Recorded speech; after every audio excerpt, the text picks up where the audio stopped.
Et je salue dès le début de cette deuxième partie JH du Ventoux qui nous dit concernant les abonnements Prime, il y avait un excellent tuto de Jade Volpe. Il a raison, nous permet d'ailleurs de placer une petite dédicace et de saluer Jade. On espère la revoir très bientôt. Pourquoi pas sur ce plateau en invité, ça serait quand même autre chose que Yohan Ryu. Même si Yohan Ryu aussi, il n'y a pas de souci, les gars, on va le contacter. Yohan Ryu, c'est pas Jade Volpe non plus. On s'est compris. Yohan, t'es le bienvenu. T'es pas Jade Volpe, mais t'es le bienvenu. JB, tu es toujours avec moi et on va profiter de cette partie, de ce fameux focus, comme j'aime l'appeler. C'est focus, mais prononcé par Chancel Mbemba, ça fait focus. Très bien. Voilà, tout va bien. Pour parler aussi un peu de ton projet, donc du projet Busy. Rapidement, promis. Voilà, donc c'est dispo sur toutes les plateformes. Toutes les plateformes. Donc mon nom d'artiste c'est Busy, B-I-Z-I 3 fois. Ok. Si on veut me trouver sur Instagram, c'est 3 le chiffre X Busy. Très simple. Okay. Et le nom du projet c'est Extendo. C'est électro lounge. C'est électronique. On appelle ça du UK garage. Écoute, on va écouter. Ouais. Effectivement, je comprends la ref UK Garage. Ouais. On est sur ce qui s'écoute en boîte en Angleterre. Ouais. Et c'est très bien. Écoute, on espère. Bah tiens, pourquoi pas que tu nous accompagnes musicalement. J'aime bien la formule. Très content, sur très fier. Pourquoi pas un nouveau format du Phocéen. Ça serait avec grand plaisir. Tiens, Marseillais 13 qui nous parle de la justice dédiée. Effectivement. Ah oui, la justice dédiée. Ouais. Bien sûr. Oula, je viens de faire un accent sur Internet. Waouh. Oh là là. Allez. Eh bien, messieurs. C'était cool, mon album est dehors, profitez. Bon, on a pris beaucoup de plaisir à être avec vous. Les amis, bien sûr, on a le droit. On est avec Chancel, bien sûr. Il y a beaucoup d'admiration pour Chancel. Beaucoup. Et son phrasé. Allez, petite anecdote et puis après on va passer sur un autre truc que tu fais et qui est en rapport avec l'OM que j'aime beaucoup. Ouais. Mais juste pour vous raconter, Chancel, il passe en zone mixte après une défaite à Paris, donc c'est en 2022-2023. Et il dit c'est scandaleux ce qu'on a fait, on a honte de ce qu'on a produit, on doit avoir honte en tant qu'il répétait, il avait son petit discours, son média training de prévu. Et il y a un journaliste, un confrère qu'on salue, Karim Attab, qui le relance en lui disant Chancel, donc vous avez honte là de ce que vous avez fait? Et là il aurait fait honte? Pas du tout. Pourquoi avoir honte? C'est ce que tu viens de dire il y a deux. Il est très fort. Non, on n'a pas honte. Et c'est exceptionnel. Vraiment, les zones mixtes avec Chancel Mbemba, quand tu es après une victoire, après une défaite, c'est pas vraiment ce qu'il faut entendre, c'est plus dans du second degré. Mais c'est quand même quelque chose. Mister H qui nous dit vous déconnez les gars, ça va encore clipper sur X. Merci d'ailleurs Mister H parce que ça fait partie des gens qui ont pris la défense de Michel Aliaga. C'est vrai qu'on j'ai vu passer ça. On lui a cuté pauvre Michel. Heureusement qu'il est au-dessus de ça. Parce que effectivement, si tu cuts juste un extrait, tu prends pas dans l'intégralité, on peut avoir. Mais bon, c'est le jeu. Il faut être aussi vigilant aux expressions qu'on emploie, qui peuvent être interprétées différemment par d'autres personnes. Quand chacun, c'est le problème des expressions où chacun a sa propre définition du truc. Oui, tout à fait. Et quand on veut heurter personne, c'est vrai qu'il faut un peu se renseigner sur comment ça peut être accueilli par certains et pas d'autres. Albo Marseille nous dit JB, comment est venue ta passion de l'OM? Ma passion de l'OM, je pense que c'est aux alentours, par rapport à ma génération, c'est aux alentours de un petit peu avant France 98 et commencement un peu de... C'est la remontée de l'OM en D1? La remontée de l'OM en D1, effectivement. Okay. Et c'est toute cette période, Ravanelli, le Voldemort de la musique du Gary, de la musique du football. Ouais, c'est mon goth. Ravanelli, moi, clairement, et encore une fois, c'est émotionnel, mais c'est mon préféré. Émotionnellement, c'est vraiment mon préféré. Et c'est pas parce qu'il est là aujourd'hui. Je l'ai déjà de partout en fond d'écran, sur tous mes ordis, sur tous mes profils de tout. Donc ouais, c'est Ravanelli. Et comment expliquer ça? C'est aller au stade avec mon père pendant 7 ans. Donc si on veut te pirater, on sait très bien que ton mot de passe, il doit avoir Ravanelli 11 quelque part. Mais il y a la photo, mais non. Non, mais c'est surtout aller pendant 7 ans au stade avec mon père à tous les matchs. C'est le truc le plus important pour moi. Et je pense aujourd'hui que c'est plus important de regarder le match avec mon père que d'aller au stade. Très sincèrement. Et après, on continue, on grandit et on a cette fierté et on a envie de défendre ça constamment. Moi, je me balade tous les jours à faire les courses en Suède avec mon cabas, avec le gros logo de l'OM. J'en parle à tout le monde constamment dans tous les pays du monde. Donc, c'est comme ça, c'est l'OM. Il n'y a rien de plus important. Même la musique n'est pas plus importante pour moi. Eh bien, écoute, c'est très beau. Tiens, on salue. Il y a quelqu'un peut-être que tu connais, rien qu'au pseudo, moi je le connais. C'est Matsko, donc j'imagine que c'est Mathias Koblar. C'est Mathias Koblar. Qui est le fils de Josip. Qui est le fils du grand Josip Skoblar. Qui est aussi un gros supporter de l'Olympique de Marseille. Tous les jours, 2 heures de téléphone ensemble pour parler que de l'OM. Voilà, c'est pas compliqué.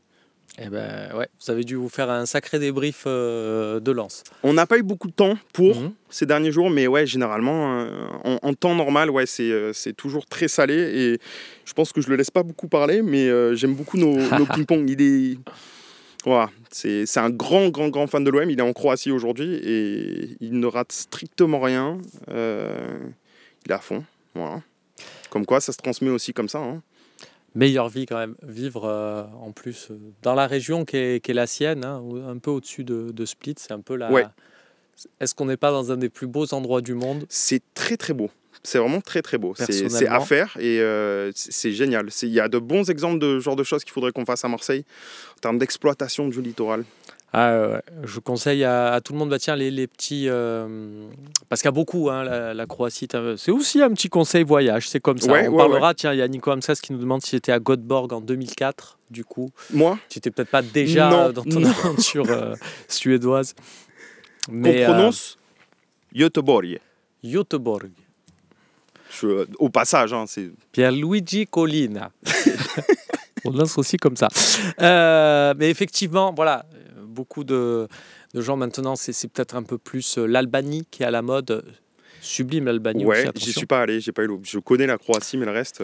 Alors vraiment, la Croatie, s'il y a un truc à faire, c'est effectivement, il y a un littoral et c'est pas super accessible comme ça, mais louez-vous une caisse ou quoi que ce soit. Et tout le littoral entre Zadar et Split... C'est exceptionnel. C'est vraiment quelque chose... Et surtout, pour terminer là-dessus, parce qu'on ne va pas parler que de ça, se balader sur les îles et vous pourrez peut-être rencontrer Mathias Koblar qui tient un bar sur une des îles en face de Zadar. Voilà.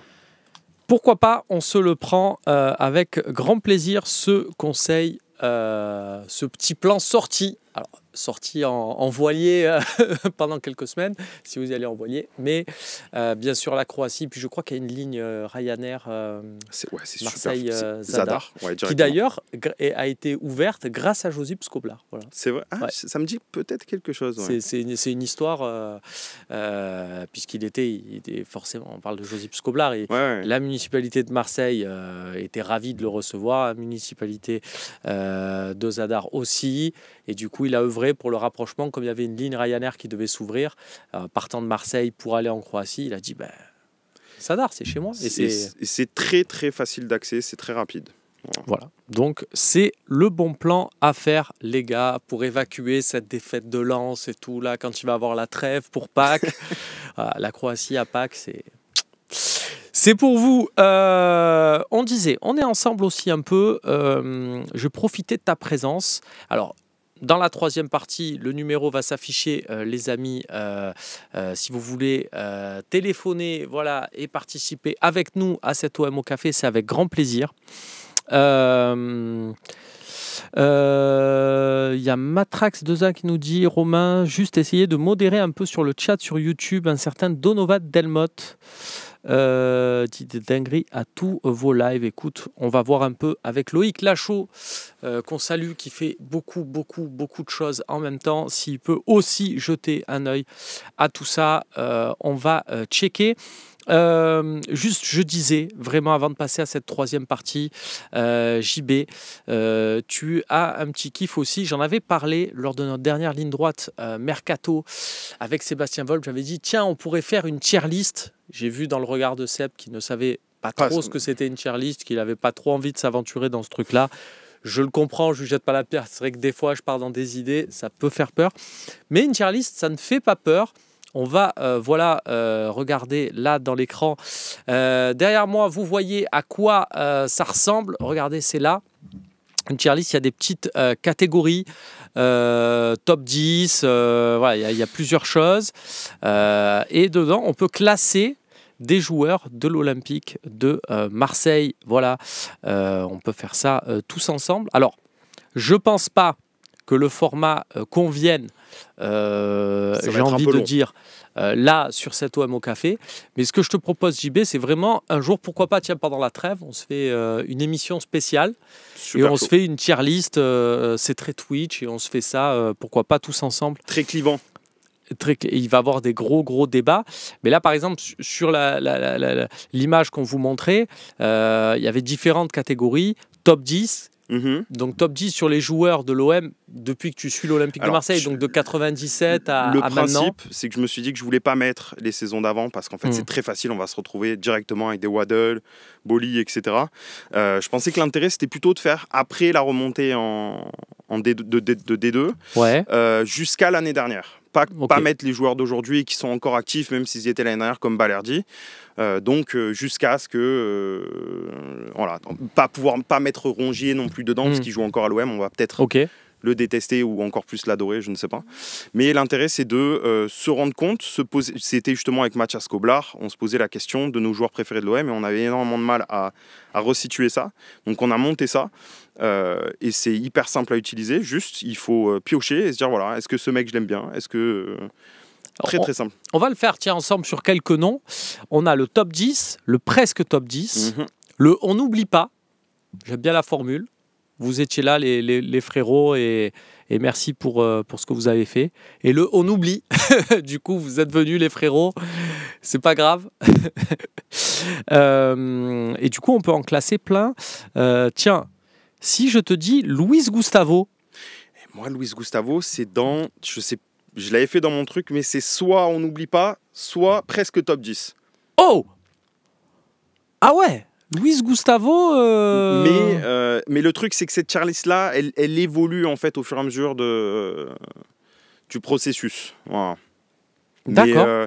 Ouais, ça va être... je pense que moi, Luis Gustavo, ça sera... il avait un chant, on a vécu un beau truc, il y a eu la finale de Coupe d'Europe, d'Europa League. Ouais. C'est presque top 10. Ouais, moi je pense quand même Luis Gustavo. Donc tiens, dites-nous un peu dans le chat. Tiens, StephOM86 nous dit Gustavo, il y a eu un prime vraiment bien, mais ça n'a pas duré longtemps. Oui, mais à côté de ça, tout le monde va mettre Drogba dans leur top 10 final. Et au final, Drogba a été là 1 an. Ouais, mais quelle année? Oui, mais c'est pour ça aussi. Je remets pas du tout en question. Moi, Drogba est dans mon top 5 facile. Mais c'est vrai que quand on regarde, parce que c'est comme quand on pense à Saliba. Hein. On parle constamment de Drogba avec sa saison exceptionnelle. Il est resté qu'1 an. En fait, Saliba, c'est la même chose. Hein. Il a fait une saison XXL et il est parti au bout d'1 an. Hein, c'est tout. Et c'est vrai que quand tu brilles derrière, forcément, ça enjolive grandement ton passage à l'OM. Olympia 22 nous dit Waddle. On a dit depuis 97. Même si Waddle, en 97, a encore joué quelques saisons. Mais après, attention, c'est un top 10, enfin, c'est un top tier list émotionnel. C'est-à-dire que c'est extrêmement personnel. Qui t'a donné des émotions. On ne parle pas clairement de qui étaient les meilleurs. C'est vraiment c'est nos propres ressentis, savoir ce qu'on a. Par exemple, je te le disais tout à l'heure, moi, dans mon top 10, il y a Manu Dos Santos. On est clairement dans de la subjectivité. Et j'ai failli mettre Edson da Silva. Ouais, voilà, tu vois. Donc parce que c'est personnel. Lui, si c'est pas un but contre Nancy, là... Moi, j'avais 9 ans, je l'ai croisé au Parc Borelli, donc tu vois. Ah oui, donc là, forcément. Latino 13 qui nous dit, Chichi Camara, je l'oublierai jamais. Nous non plus. Jamais. Je t'avoue que quand je l'ai croisé, j'ai croisé plusieurs fois, mais parce que j'avais fait un Mais qu'est-ce qu'il fout, qui était une rubrique dans SoFoot, ça ne rajeunit pas, il y a un peu plus de 10 ans. Et il avait fondé Titi Camara Télécom. Parce que le nom, j'adorais. Je suis à 2 doigts de changer de forfait, là. De prendre un petit... C'est vrai que si sur ton téléphone, tu sais, à l'époque, t'as le Titi Camara. Sur les Nokia, il y avait marqué le nom de ton opérateur. Et là, tu voyais marqué Titi Camara Télécom. Vendu. Il y avait quand même une grande classe. Luis Gustavo, tiens, Mister H qui nous dit Luis Gustavo a eu la hype, mais actuellement, il ne serait pas titulaire. Moi, je pense que Luis Gustavo, il est titulaire, surtout dans cette équipe et surtout par rapport à son jeu et ce que demande De Zerbi. Pour moi, Luis Gustavo, il joue à la place de Ismaël Bennacer, il joue à la place de Valentin Rongier et il joue à la place de Pierre-Emile Højbjerg. Voilà. De toute manière, de quoi on parle? C'est le prime OM ou c'est le Luis Gustavo du Bayern? Voilà, je pense que... voilà, tu vois, tu as tout dit. Luis Gustavo, ça reste un joueur majeur d'une équipe qui gagne la Ligue des Champions. Ça n'a pas été le cas de Højbjerg, de Bennacer, ni de Rongier.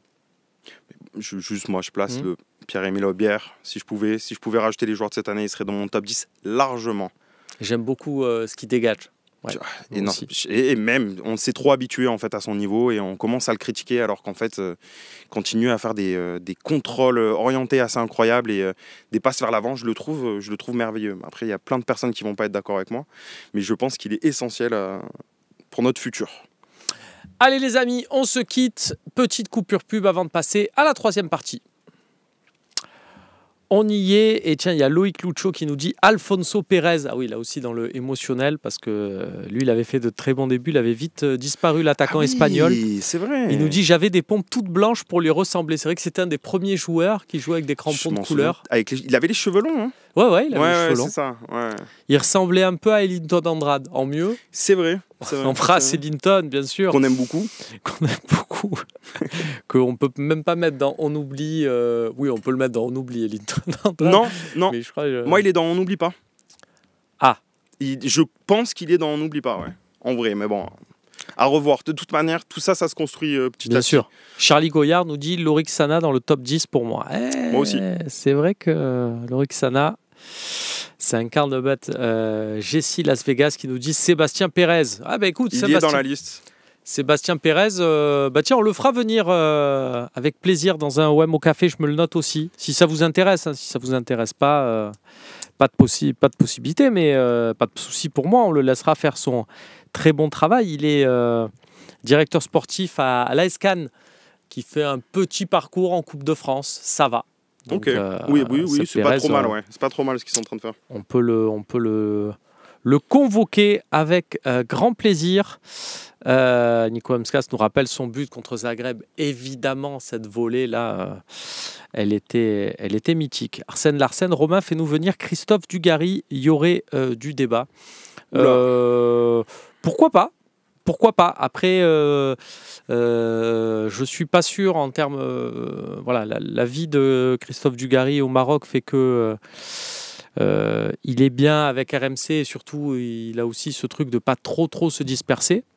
Mais on pourrait essayer de monter ça, notamment avec RMC. Je vais lui soumettre la requête. Et si je peux me permettre, qu'il puisse aussi se rendre compte que oui, il y a des problèmes entre lui et Marseille, mais il y a encore des gens qui ont un petit espoir de l'aimer.